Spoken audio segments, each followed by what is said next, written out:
أعوذ بالله من الشيطان الرجيم. بسم الله الرحمن الرحيم. بسم الله الرحمن الرحيم. إن الحمد لله نحمده ونستعينه ونستغفره ونعوذ بالله من شرور أنفسنا ومن سيئات أعمالنا. من يهدي الله فلا مضل له ومن يضلله فلا هادي له. أشهد أن لا إله إلا الله وحده لا شريك له وأشهد أن محمدا عبده ورسوله صلى الله عليه وعلى آله وأصحابه ومن والاه. قال الله تبارك وتعالى: يا أيها الذين آمنوا اتقوا الله حق تقاته ولا تموتن إلا وأنتم مسلمون. أما بعد، فإن أصدق الحديث كتاب الله وخير الهدي هدي محمد صلى الله عليه آله وسلم وشر الأمور محدثاتها فإن كل محدث وكل بدعة ضلالة وكل ضلالة في النار. Jemaah rahimani wa rahimakumullah, alhamdulillah kita bersyukur kepada Allah Subhanahu wa taala, kita masih diberikan kesempatan untuk duduk sejenak di majelis ilmu ini. Semoga Allah Subhanahu wa taala tetap menurunkan kepada kita rahmatnya. Semoga Allah pula juga tetap menurunkan kepada kita ketenangannya kepada kita, sehingga kita bisa melaksanakan apa-apa yang telah Allah Subhanahu wa taala bebankan kepada kita itu dimudahkan oleh Allah Azza wa Jalla.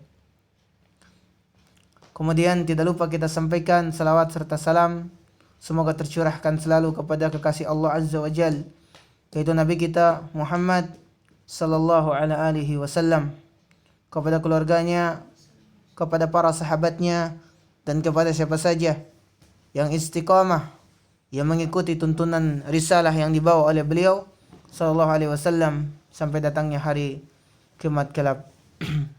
Amma ba'd, hibati fillah wa jumratul mu'minin, a'adzani Allah wa iyyakum jami'an. Kita akan lanjutkan pembahasan kita yang kemarin, yaitu tentang bahayanya bid'ah. Bahayanya apa? Bahayanya bid'ah. Bid'ah, kita sudah sama-sama mengetahui bersama bahwasanya segala sesuatu yang diada-adakan di dalam urusan ibadah. Ana ulangi, bid'ah itu segala sesuatu yang diada-adakan di dalam urusan agama ataupun dalam urusan ibadah. Ya, kemarin saya sudah memberikan gambaran sedikit tentang salawat kepada Nabi sallallahu alaihi wasallam. Ada orang yang berlebihan bagaimana ia bersalawat, dan bagaimana ada orang yang melakukan tahlilan, zikir-zikir yang tidak asasnya, yang tidak ada tuntunannya di dalam kacamata syariat Allah Azza wa Jalla. Ya. Dan banyak sekali yang dilakukan oleh sebagian daripada kaum muslimin dan orang-orang yang tidak bertanggung jawab di dalam hal ini. Beda itu ada dua. Para ulama memberikan ataupun mendefinisikan tentang bid'ah ini. Bid'ah yang pertama adalah bid'ah ghairu mukaffirah. Bid'ah yang menyebabkan ia keluar dari Islam. Apa bid'ah yang menyebabkan ia keluar dari Islam? Yaitu yang pertama adalah berbuat syirik kepada Allah Azza wa Jalla. Ya, berbuat syirik kepada Allah atau mempersekutukan Allah Subhanahu wa taala dengan segala sesuatu. Ya. Atau singkatnya, seorang hamba yang menghalalkan segala sesuatu yang mana Allah Subhanahu wa taala haramkan, seperti zina, seperti maksiat, seperti minuman khamar, seperti musik dan nyanyian, ia halalkan tuh, padahal sudah jelas hadisnya, ayatnya, ya. Kemudian ia memperbolehkan, seperti musik-musik ini dia menghalalkan, kemudian dia udah tahu bahwasanya ini adalah perbuatan keharaman, lalu kemudian ia membolehkan, maka ini bisa jatuh kepada bid'ah apa? ghaira mukaffirah, ataupun bid'ah yang mengeluarkan mereka di dalam Islam. Ya. Al-Imam Ibnu Taimiyah rahimahullahu taala telah menjelaskan apabila manusia itu telah menghalalkan segala sesuatu yang diharamkan oleh Allah, atau sebaliknya manusia yang menghalalkan segala sesuatu yang diharamkan oleh Allah, dan manusia yang mengharamkan segala sesuatu yang dihalalkan oleh Allah Subhanahu wa taala, dan manusia yang merubah ketetapan Allah dan Rasulnya, dan ijma para ulama, ya. Manusia yang merubah ketetapan Allah dan Rasulnya, ya, ataupun manusia yang merubah, gitu kan, yang merubah hak Allah ataupun merubah hukum Allah yang dibawa oleh Nabi Shallallahu Alaihi Wasallam ataupun ketetapan Allah, ya. Maka orang ini, ya, kata Imam Ibnu Taimiyah, kana kafiran murtadan bitifaqil fuqaha. Maka orang ini kafir, murtad, keluar dari Islam. Kenapa? Karena dia sudah menghalalkan segala sesuatu yang haram, kemudian mengharamkan segala sesuatu yang halal. Maksudnya perintah tadi, ya, perintah yang mana orang tersebut, ya, ketika dia diberikan oleh Allah, ketika ada seorang ulama ataupun seorang ustaz, seorang dai yang menasihatinya tentang perkara hal demikian, seperti penyimpangan, bahwasanya perbuatan-perbuatan ini adalah perbuatan batil, perbuatan-perbuatan bid'ah, maka inilah yang menyebabkan ia, ya, lalu kemudian ia menghalalkan, maka inilah yang menyebabkan dia jatuh kepada kekufuran, ya. Inilah yang menyebabkan dia jatuh kepada kekafiran. Dan banyak yang terjadi dari kalangan sebagian daripada firqah ataupun sebagian daripada kelompok yang mana mereka mengaku diri mencintai Nabi sallallahu alaihi wasallam, yang mana mereka mengaku diri mencintai Allah Azza wa Jalla, tetapi pada hakikatnya mereka jauh dari itu semua. Jauh dari sunnah Nabi sallallahu alaihi wasallam, jauh daripada perintah Allah Subhanahu wa taala. Dan itu tadi mereka mengatakan apa? Hilafiyah. Jadi perkara-perkara orang yang salawat barengan, orang yang zikir bersama, orang yang nyanyi-nyanyi pakai musik-musik mengiringi salawat itu, ataupun orang yang mengerawi dan seterusnya, itu kata mereka hilafiyah. Allahu Akbar.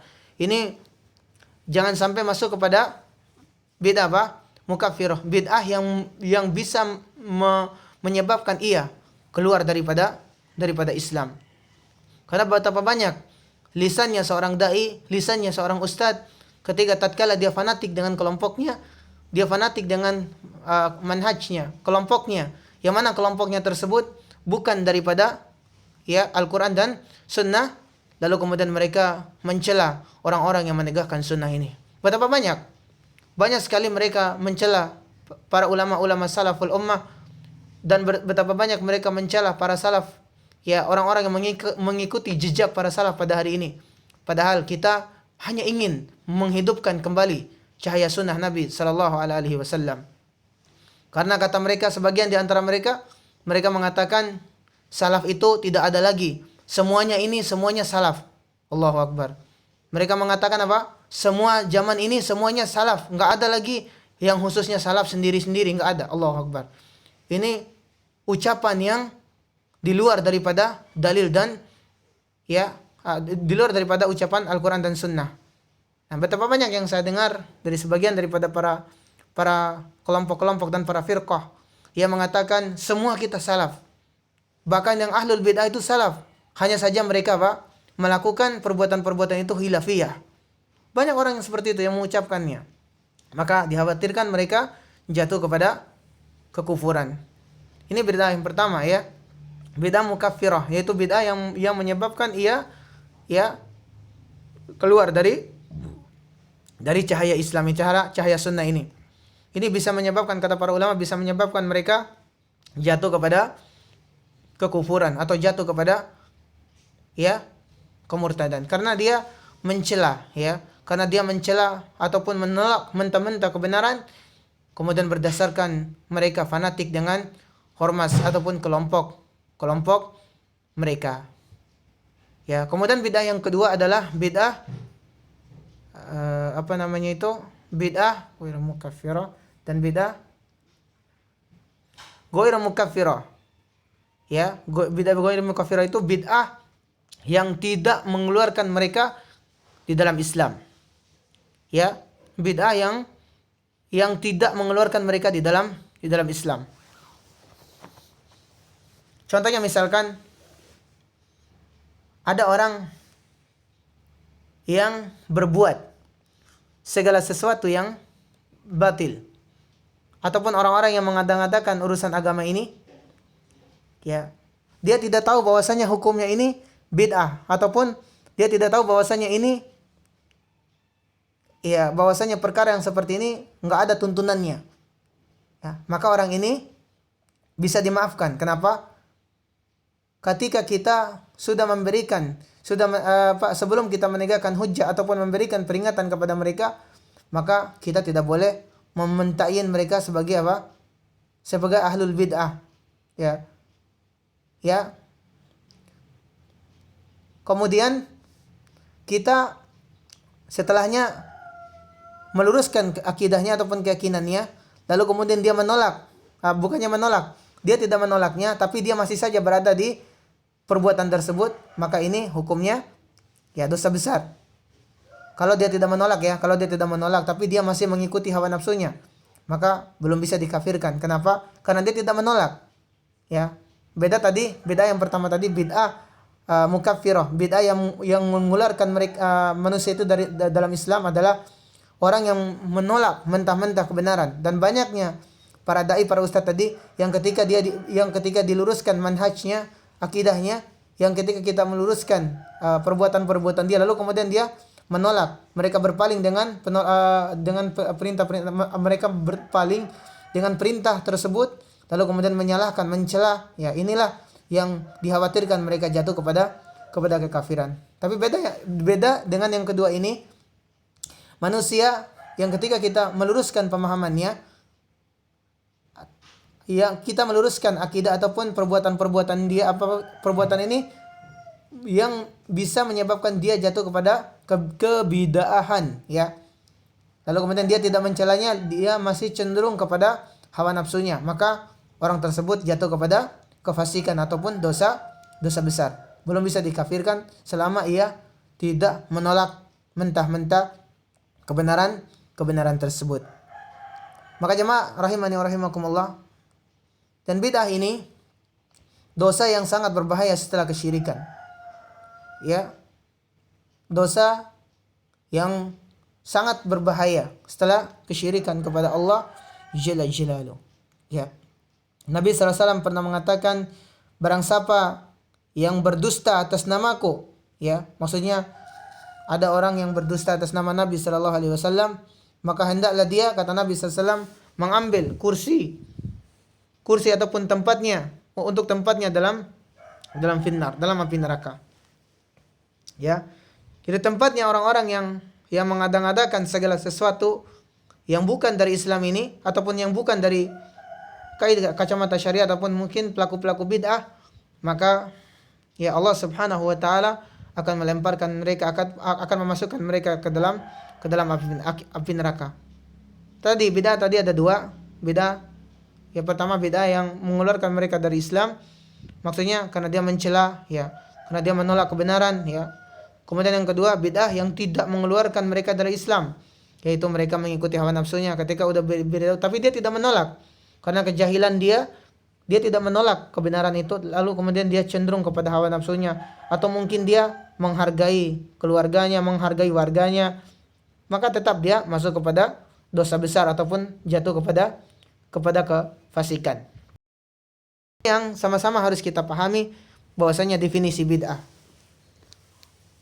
Bid'ah dalam Islam sangatlah banyak. Maksudnya dalam perkara ibadah. Ya. Dalam perkara ibadah. Jadi tidak dikategorikan bid'ah sesat ketika kita memiliki, ya, apa-apa yang ada pada diri kita di dunia ini.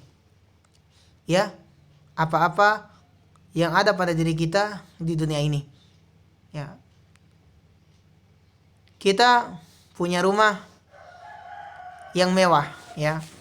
Kita punya mobil mewah, kita punya motor yang mewah, kita punya harta, kita punya perhiasan, emas dan seterusnya. Ini bid'ah. Ya, bid'ahnya apa dulu? Bid'ah dunia. Ya, bid'ah secara bahasa. Bid'ah dunia ini tidak termasuk di dalam ibadah. Ya, tidak termasuk dikategorikan ya urusan ibadah. Ya. Tidak dikategorikan yaitu urusan ibadah. Bisa dijeda dulu sebentar. Tidak dikategorikan dengan ibadah. Dalilnya Nabi sallallahu alaihi wasallam telah mengatakan, antum a'lamu bi umuri dunyakum. Ya, sesungguhnya kalian yang lebih mengetahui daripada saya tentang urusan dunia. Sesungguhnya kalian yang lebih mengetahui daripada saya tentang urusan dunia. Ini menunjukkan bahwasanya kita punya apa-apa di dunia ini tidak dikategorikan adalah bid'ah, ya, tidak termasuk bid'ah yang mengada-ngadakan dalam Islam. Maksudnya urusan ibadah tadi. Ya. Kita punya motor, kita punya mobil, itu bid'ah, memang bid'ah, tapi bid'ah dunia, bid'ah secara bahasa. Ya. Kadang ada orang salah paham. Kalau kalian betul-betul mau mengikuti Nabi dulu nggak pakai motor, Nabi dulu nggak pakai mobil, Nabi dulu nggak pakai pesawat, Nabi dulu nggak pernah pakai kapal laut dan seterusnya. Berarti bid'ah dong. Naam, iya bid'ah, tapi bid'ahnya secara bahasa. Tidak boleh dikiaskan ataupun dikaitkan dengan masalah ibadah apabila bid'ah tersebut, apabila perbuatan-perbuatan tersebut yang tidak ada apa? Ya, yang tidak ada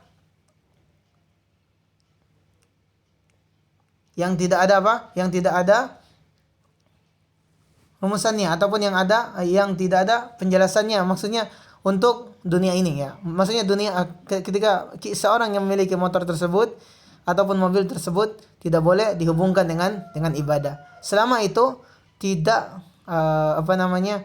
melanggar itu perintah, maka itu diperbolehkan kita memakai selama itu untuk kebaikan, ya. Alhamdulillah dengan adanya motor kita mudah untuk melakukan apa-apa yang telah Allah Subhanahu wa taala perintahkan kepada kita, seperti belajar agama. Nah, seperti kita mencari nafkah untuk istri anak, untuk pergi kemana-mana lah, ya. Memang ini bid'ah, tapi bid'ah secara bahasa, secara bahasa.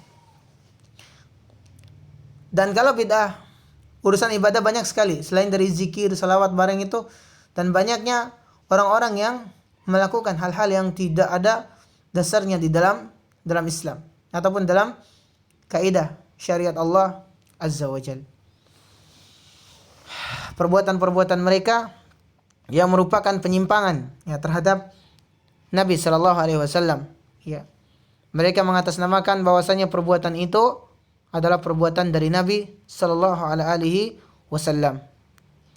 Ada juga yang mengatakan walaupun ini tidak ada contohnya, tidak ada dalilnya, ini tanda cinta kita kepada Nabi sallallahu alaihi wasallam. Contohnya seperti, ya, Maulid Nabi, mengiringi ataupun merayakan hari Maulid ini, ya, para sahabat tidak pernah lakukan, ya. Nabi sendiri pun tidak pernah melakukan. Tapi kok ada manusia yang melakukan? Kata mereka, ini tanda cinta kita kepada Nabi sallallahu alaihi wasallam. Ada pandungannya? Ada dalilnya enggak? Maka sebagian mereka mengakui memang tidak ada dalilnya. Ini bentuk kecintaan kita kepada Nabi sallallahu alaihi wasallam. Enggak bisa. Jadi ibadah ini harus disertai dengan dalil yang jelas. Dalil yang sahih, dalil yang jelas sumbernya, asal usulnya itu dalil. Enggak boleh kita asal pakai. Kita harus teliti dulu hadisnya ini ataupun pendapat siapa ini dan seterusnya. Ya. Dan banyaknya orang-orang yang melakukan ketika di acara Maulid itu bukan hanya duduk, bukan hanya ceramah saja, banyak sekali adat-adat yang dipakai oleh sebagian daripada daerah itu, sebagian daripada, ya, provinsi-provinsi itu mereka meringati hari Maulid itu setelah acara, kata mereka itu ada berkahnya. Kadang dipajang telur, terus itu telur itu dikejar, direbut, ya. Kadang kata mereka ini telur bisa membawa berkah dan seterusnya. Ini semuanya dari dasarnya bid'ah, ya. Kemudian campur baur dengan perbuatan-perbuatan yang tidak ada tuntunannya dalam kaidah syariat. Nah, banyak contoh-contoh yang lainnya. Ini yang perannya Maulid juga ini tidak ada dasarnya di dalam Islam. Tapi orang yang menganggapnya biasa saja gitu. Walaupun tidak ada dalilnya, kata mereka, ini bentuk cinta kita kepada Nabi sallallahu alaihi wasallam. Kemudian setelahnya ada juga orang yang meringati, ya, hari apa? Isra Mi'raj, ya. Isra Mi'raj ini tidak ada dalilnya untuk dirayakan. Bahkan Nabi sallallahu alaihi wasallam ataupun para sahabat itu tidak tahu hari Isra Mi'raj itu. Ya, tapi sebagian daripada manusia, sebagian daripada kaum muslimin pada hari ini yang menganggap ini sebuah ibadah yang berdosa jikalau mereka meninggalkan, kata mereka. Nah, Isra Mi'raj memang ada sejarahnya. Ya.